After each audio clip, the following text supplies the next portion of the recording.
She didn't know.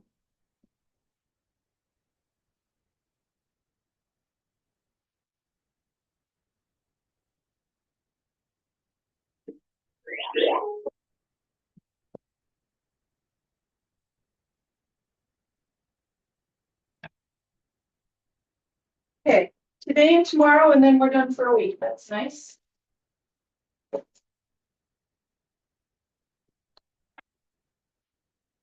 So we are. Yes.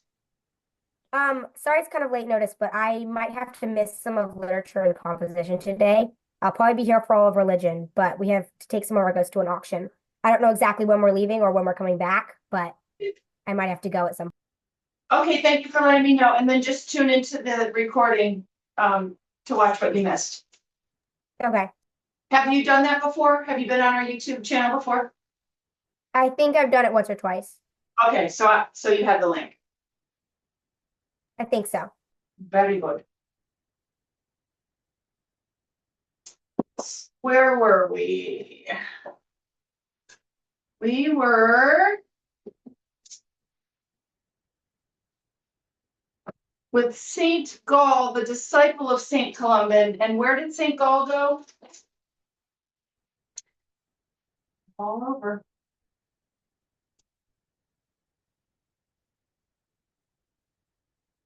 Irish nobleman, Almanian. So he was in Switzerland, is that right? Is that where he was?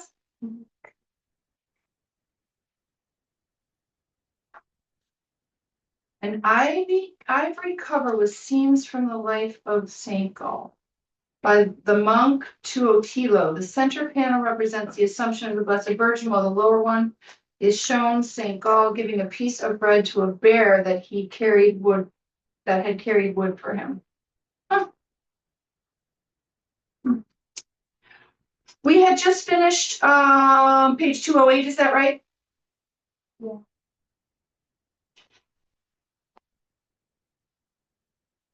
Oh, that's right. The valleys and mountainsides became the seats of culture, and that wherever the cross is planted, the power of the rulers of the world of darkness is broken forever. Top of page 209. People of Constance desired to have Gall for their bishop, and the monks of Lixoul sent a delegation to ask him to become their abbot. He declined both offers. As he grew older, he left his hermitage but seldom. The last time on the feast of St. Michael in the year 641 to preach in the church of Arbonne. Here he fell sick and after a brief illness died on the 16th of October in the 95th year of his age. His remains were carried back to the little church on the Steinitz and laid to rest between the altar and the wall. Many pilgrims from the surrounding countries, as well as from Ireland and Britain, later found their way to the tomb of the saint. And about the middle of the 8th century, the collection of hermits' cells was transformed into a regularly organized Benedictine monastery. I have to go. Yeah. Okay. Oh yeah. So you won't be here all day. No. Or tomorrow. But I'll be back after the book. Okay, here.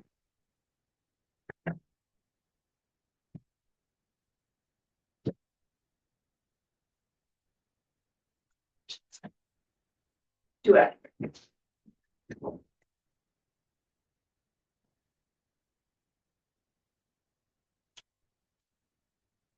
Alice, I feel that I would be warmer if only I had a hat on like you do. This hat is so warm. Yes. Do you know you lose the most amount of your body heat through your head and your feet? You know. Do you know that? Mm-hmm. So I'm feeling that you're toasty, whereas I am not. I'm getting there. Okay.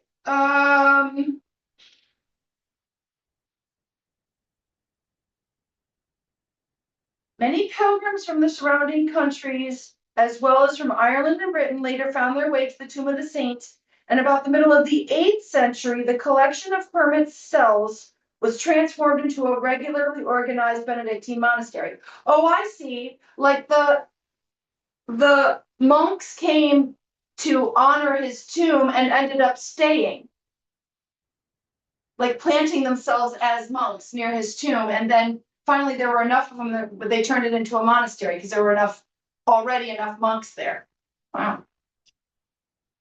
But for the next 3 centuries, the monastery of St. Gall was one of the chief seats of learning and education in Europe. This was in Switzerland. Its library was and still is one of the most renowned in the world by reason of its rich treasures of early manuscripts. About 954, the monastery and its far-flung subsidiary buildings was surrounded by walls as a protection against the wild Hungarian hordes. And this was the origin of the city of St. Gall, which is at present one of the most flourishing in Switzerland. Has anyone even ever heard of St. Gall, Switzerland?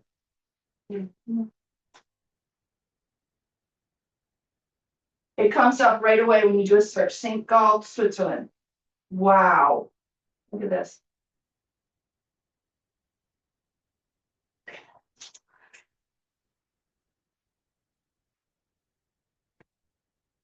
Yeah, I guess, the good. Yeah. The church. Oh, rats.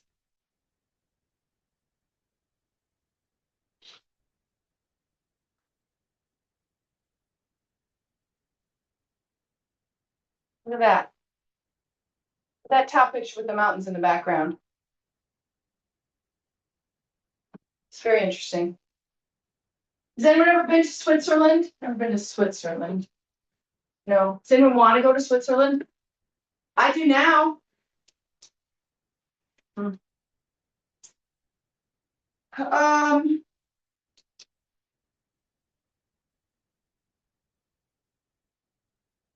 Gallus Plaza Square in Old Town. Wow.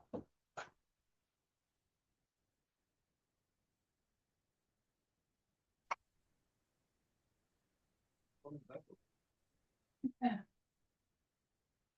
Looks like a pretty big cathedral there. Yes, the answer is yes. Class trip, everybody. Look at that.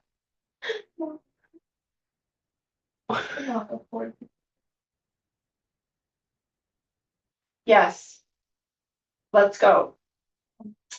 Yes. Look at how pretty Senior. that is. Think of the history. We're talking about the 600s. The United States has been around for 250 years. This city has been around, well, in its infancy for 1800 years. Did I do that right? Yeah. No. No. 1400 years. Yeah, around that. Wow.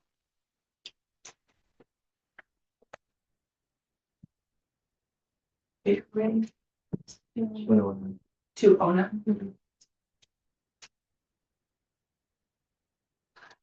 The later Irish pilgrims. Okay, that's St. Gall. He might be on the test. Did we look at the map where Switzerland compared to Ireland? Kind of far, yeah? Where's Thomas when you need him? Okay, just look real quick. Here's Ireland. Poland, Lithuania, Czech Republic. Where's Switzerland? Where's Switzerland? I Up think close. There's Austria, Switzerland. Here we go. On the other side of France. Above Italy. All right. Very interesting. Now, the Protestant revolt absolutely ruined Switzerland. His name was John Huss, I think. Colleen, did I get that right? John Huss? Was he the Protestant? And did you do that in history, you guys? No. Yeah, that's right. The Protestant disciple who took Protestantism to Switzerland is no longer, I mean, obviously remnants. Obviously, there's a seed that's not dead, but about 209, the later Irish pilgrims, the monasteries that Columban and his Irish disciples founded on the continent became an irresistible attraction for their countrymen. For more than 3 centuries, such crowds of zealous and learned Irishmen swarmed over the face of Europe that Eric the Auxerre could write to Charles the Bald, What shall I say of Ireland, which is migrating with almost her whole train of philosophers to our coasts? And Hermanrich of Elwangen was but paying a just tribute of admiration to Aaron when he wrote, I must not pass over in silence the Isle of Hibernia, where such a flood of light went out to us. Some of these later pilgrims occupied chairs of learning in the leading schools. Others held positions of trust in the courts of kings. And among the bishops of France and Germany, we find a distinguished Irish name. We find many a distinguished Irish name.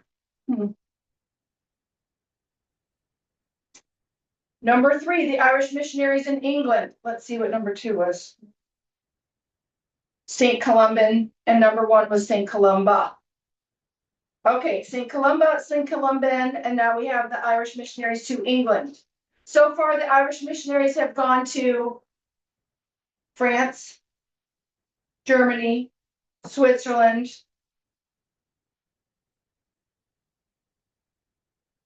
England. The sons of St. Columba of Iona were at this time no less active in promoting the cause of Christianity in England than were the sons of Columban on the continent. So when we say the continent, you understand, you cross the English Channel and you're in Europe. When we talk about the Isles, it's Scotland, England, Ireland. Yeah, That's what we everybody- did. What? We crossed the English. We crossed the English Channel and went into Europe. How long did it take? 4 hours. 4 hours. Choppy waters or calm waters? I don't know. We were like in the train, the Oh. channel thing. Oh, Couldn't really see. oh, you went to the Channel. I would say that's one of the wonders of the world. How did they build that? Oh, they just How do you start building something Yeah. that's under the water? And I thought that there'd be windows where you could see everything, but there wasn't. I mean, Oh, there were, no. but we were like in a tunnel thing. Yeah. No way, because the pressure's too great. I don't understand how it doesn't squish. because the material they used to build the tunnel, the walls really. I was praying the whole time. I don't really remember much.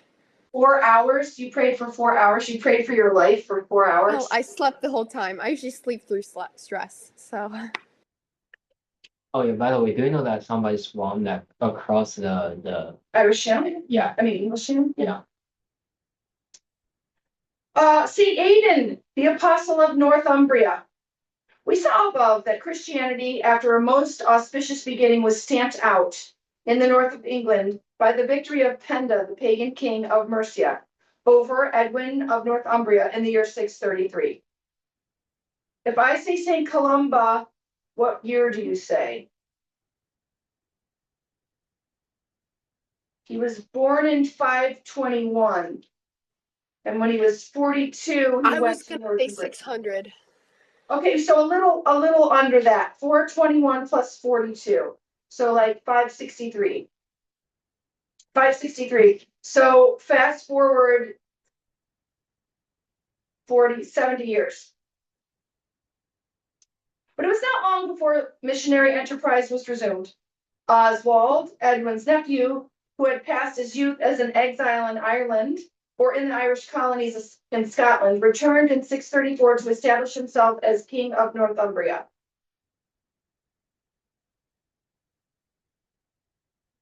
Okay, let's get this right. Edwin of Northumbria, which is the top of England, lost to a pagan king.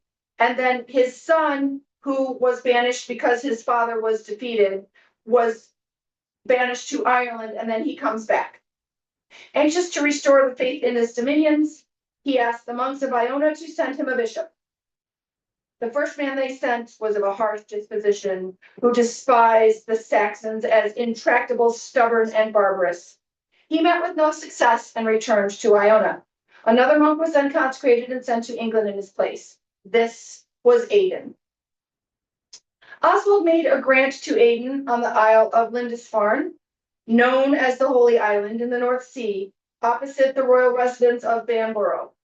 Here Aidan established a monastery and his bishopric, he himself being both abbot and bishop, but still subject to the jurisdiction of the abbot of Iona. I'm going to go to the map again. I doubt we can see the Isle of Lindisfarne. I don't think there's enough detail on this map. I don't even know where Iona is.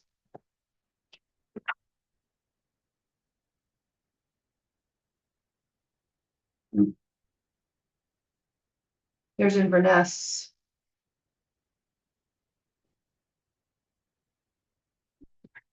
We need a better map. I can't see it. And when you were. Is anyone shocked that from these tiny little islands, the whole world gets converted? Are you shocked yet? The Isle of Iona, it's tiny. There's nothing there. And for 300 years, we're producing saints that go and become bishops of other places and go and teach in the schools on the continent. And Christ was born in a stable, though. let's go, Nina. Excellent point. Best point of the week. Aiden. Oswald made an okay. Here, Aiden established a monastery for 30 years. Till the Synod of Whitby, Lindisfarne was the most important center of religious influence in all England. Zealously seconded by King Oswald, Aidan spread the faith with such marvelous success that some English historians do not hesitate to assert that it is St. Aidan, not St. Augustine of Canterbury, who should be called the Apostle of England. He was indeed a man of truly apostolic caliber. His contemporaries dwelt with delight on his sincere love of the poor, his simplicity, his straightforwardness, his austerity of life, his gift of gaining the hearts of all who came in contact with him. Love of the poor was a passion with him. King Oswin of Dara relates St. Bede, quote, had given a beautiful horse to Bishop Aidan, though the bishop was wont to travel ordinarily on foot. Some short time after, when a poor man met the bishop and asked alms, he immediately dismounted and ordered the horse with all his royal trappings to be given to the beggar. When this was told to the king on the way into dinner, he said to the bishop, "What did you mean, my lord bishop, by giving the poor man that royal horse? Had not we things of other sorts that would have been good enough to give to the poor?" Thereupon the bishop answered, "What do you say, O king? Is that son of a mare more dear to you than that son of God?" When the king heard this, he fell down at the bishop's feet, beseeching him to forgive him. "From this time forward," said he, "I will never judge of what or how much of our money you shall give to the sons of God." St. Bede speaks very highly of the labors and virtues of Aidan. He reproaches him only with one thing, with having observed Easter after the manner of the Irish. But this disagreement in a purely disciplinary matter did not prevent other saints who were his contemporaries, Honorius of Canterbury, Felix of East Anglia, both observers of the Roman Easter, from professing the greatest veneration for the Apostle of Northumbria. Okay, so now we have St. Gall and St. Aidan, who further the work of St. Columba and St. Columban, and the Isle of Iona sons continued to convert the world. The end of the Irish mission in England. Aidan died in 651. Finan, another Irishman, was sent from Iona to succeed him. Finan built a church in Lindisfarne, worthier of an episcopal seat than the original one. However, he did not use stone for the construction, but hewn oak after the manner of the Irish, and covered it with reeds. He did much for the diffusion of Christianity beyond the borders of Northumbria. Remember, there are 7 kingdoms in England, and each one had its own flavor because it had its own type barbarian who had settled there. He baptized 2 pagan kings, Peda, son of Penda, king of the Middle Angles, and Sigebert, king of the East Saxons. He sent 4 priests to the Middle Angles, among them the Anglo-Saxons said of the Irishman Diuma. Both were afterwards raised to the episcopacy, said becoming bishop of the Saxons, Diuma remaining in Middle Anglia. On his death, Diuma was succeeded by Kellic, another Irishman from Iona. St. Finan was succeeded in the see of Lindisfarne by Colman, a monk of Iona. It was during his episcopate that the dispute between the Romans and the Irish broke out regarding the date for the celebration of Easter. The whole country was divided into 2 hostile camps. There was a division in the very household of the king. While the king was keeping Easter, the queen, an ardent Roman, was still fasting and celebrating Palm Sunday. A great conference was held at Whitby in 664 between the supporters of the rival systems. King Oswy of Northumbria presided. Bishop Coleman defended the custom of his countrymen, and Wilfrid, the student of the monks of Lindisfarne, but who had gone over to the Roman customs after a prolonged visit to Rome and southern Gaul, was the champion of the Romans. Now, I thought that this Easter argument was between the East and the West, because the Orthodox celebrate Easter at a different time. There were a couple kids here who were still fasting and hadn't had their Good Friday, and we were off of Easter break. I didn't know it was also the Irish. Coleman alleged in favor of his own view the authority of St. Columba, and made an impassioned appeal to the assembly not to abandon what had been inculcated by such a great servant of God. Wilfrid, however, weakened the effect of this appeal by opposing to the authority of St. Columba the authority of St. Peter, to whom Christ had said, "Thou art Peter, and upon this rock I will build my church, and I will give thee the keys of the kingdom of heaven." Oswy demanded of Coleman whether these words were really spoken to Peter, and if they were, could he point to a similar promise made by Christ to St. Columba?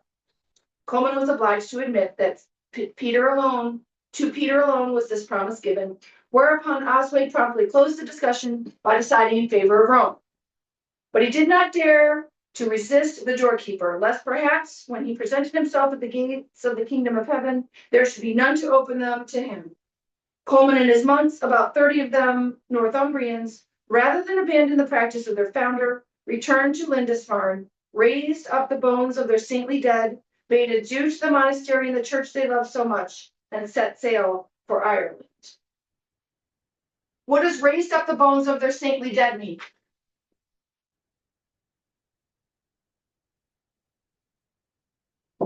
They rose from the dead. No. No, but sort of. Relics. Yes. Oh, good. They dug up the tombs of all of the saintly monks that had come before them and took them back home to Ireland. They're not going to leave them there. Wow. Nearly 100 years elapsed before all the Celts of Great Britain and Ireland conformed to the practice of the rest of Christendom in the celebration of Easter. I didn't know that. So the Romans were calculating Easter from the first full moon after the vernal equinox. Easter is the first Sunday after the full moon, after spring return, after March 21st. So the very earliest that Easter can be is March 25th, I think, which is the Feast of the Annunciation, which traditionally is the first Good Friday. Conceived and died, right?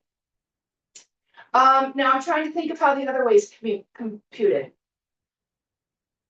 Does anybody know off the top of their head? How would I search? What do I search for that?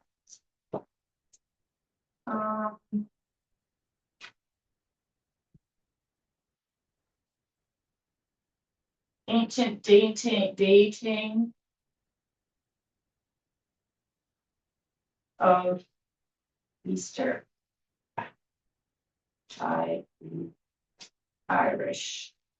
Irish monks. Look at that. I don't want images. Calculating Easter. Irish Carolingian Renaissance, isn't that right? How the Irish helped to work out the correct way of dating Easter. The Moore Institute. The work of early Irish scholars and astronomical experts on developing mathematical tables helped to solve the thorny problem of Easter calculation. What could be more perverse than to say Rome is wrong, Jerusalem is wrong, Alexandria is wrong, Antioch is wrong, the whole world is wrong, only the Irish and the British know what is right. With those despairing words in 632, the Irish scholar Cumian expressed the fervor of the debates around the dating of Easter that convulsed the churches of early medieval England, in Britain and Ireland during the 6th and 7th centuries. Why the controversy, and why did the Irish occupy such a central part in it? Easter Sunday marks the annual commemoration of the resurrection of Jesus Christ, the fundamental belief shared by Christians of all denominations everywhere. But Easter was not always celebrated on a Sunday, nor did it always commemorate Christ's resurrection only. Because the first followers of Christ had been Jews, the practice in the earliest years of the Christian church was to regard the new dispensation as a reenactment of the Old Testament feast of Passover. That commemoration was of Christ's passion, not his resurrection, and this always took place on the 14th day of the month called Nisan in the Jewish calendar, no matter what day of the week it fell on. Oh, they have Kumian's letter. Look at that. Kumian, who we just talked about, helping to date Easter. That's what it's on parchment. However, in order to decisively separate themselves from the older Jewish practice, some Christians resolved that the New Testament feast day should take place on Sunday on the basis that the Gospels recorded that Christ rose from the dead on that day.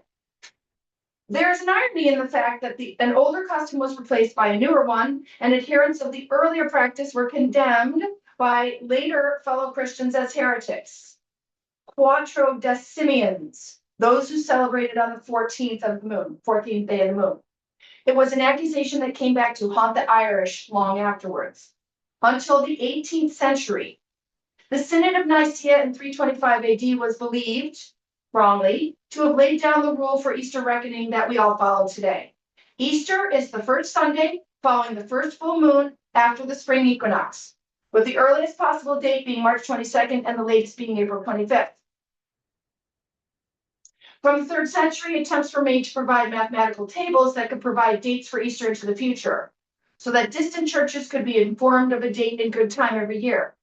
Unfortunately, the technical abilities required to produce accurate tables were beyond the capacity of Rome and its experts, and only the Alexandrian church could draw on the necessary mathematical and astronomical expertise required for such calculations. And they show a mathematical table here. I don't know what year it's from, let's see.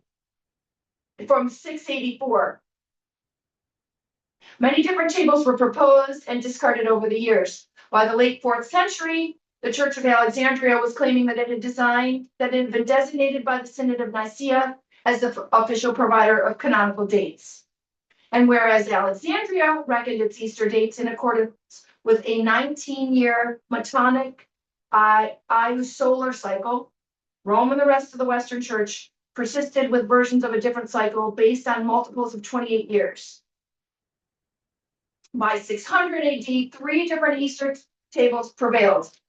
The 532 cycle of the Victorinus of Aquitaine, the 19-year table attributed to Dionysius Exiguus, that calculated from the mid-6th century, and an older table variously but wrongly described as Irish, based on a cycle of 84 years. This Irish 84-year table actually originated in Gaul in 410 and was composed by Sulpicius Severus, biographer of St. Martin. It had several distinctive features that marked it apart from the previous 84-year tables, and Irish computists may well have been the authors of those features. Look at this. So the others look like math tables just in a line, but look at that. You'd be interested in this now. Yeah.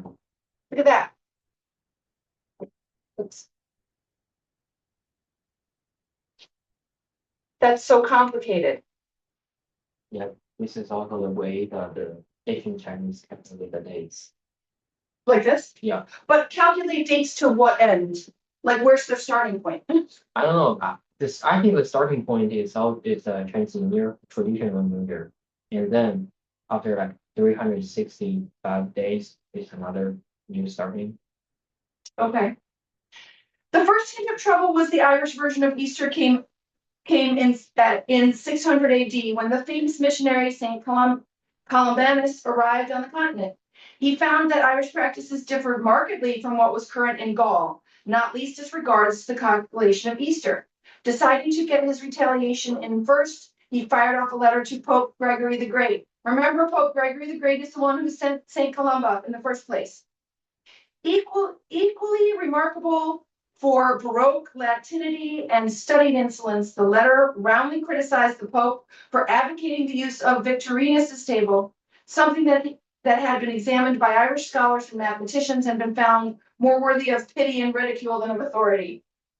The letter would have irked a saint, but there is no record of a reply from Gregory. However, the letter clearly set off a firestorm in Rome that resulted in a frenzy of papal activity aimed at establishing the identity of this Irish upstart and ensuring that his unorthodox practices were stamped out. A papal delegation to England that passed through Gaul in 605 reported encountering Columba. Knowing the British, they remarked undiplomatically, we at least thought the Irish were better. To their horror, they discovered that Columbanus and the other Irish on the continent shared some of the deviant practices of the heretic British. How dare they, on the utmost fringes of the known world, and but pimples on the face of the earth, set themselves against Mother Church everywhere in the world. Commian's letter reports the upshot of this flurry of papal activity. Oh, this just goes on and on and on and on and on.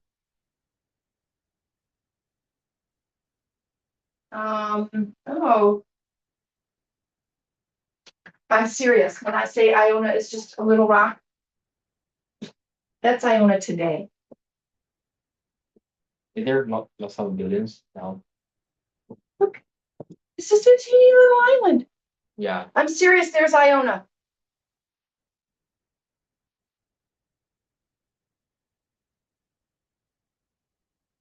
Nina, I know it's stable, but look at Iona. How can you have saints for 300 years? How? Ready? God. That's how. middle office. Yes. For the ancient calendar, did they say that the calendar will reset every single 60 years?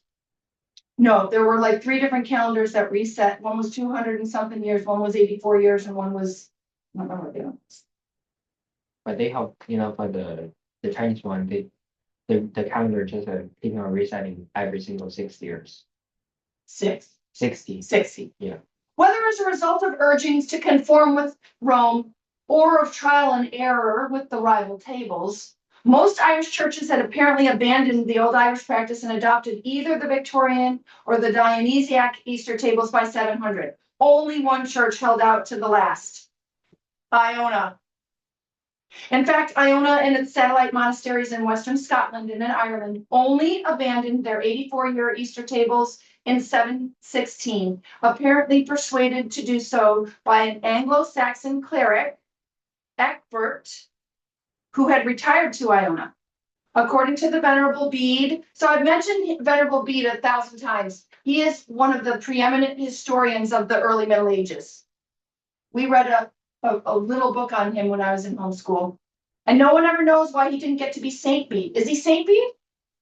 I think he's Venerable Bede. Ecgbert had been assigned the task of bringing the Iona community, which had been plowed a crooked furrow, back to the correct path in its Easter practices. By a remarkable coincidence, Ecgbert died on Iona on April 24th, 729, just after he had celebrated Easter Sunday Mass on a date, as Bede pointedly remarks, that would have been impossible under the rule of the community's old 84-year Easter table. With the abandonment of the Irish Easter on Iona in 716, the 84-year table was discarded and all traces of it were lost until it was rediscovered in 1984. Mrs. Loftus, I have to head out. All right, we'll see you on the recordings. Tomorrow? Oh, okay. Bye. Bye. The recovery of the long lost table after more than 1,200 years and its subsequent reconstruction and restoration have enabled modern scholars to calculate the historical Easter dates of the early Irish Church.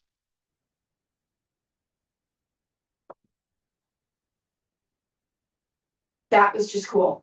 Okay, let's take a quick break and we'll do the Moore Institute. I'm marking, please note that this website is no longer active. It's no longer. University of Galway. I want to see if that's, can I print this? I think there's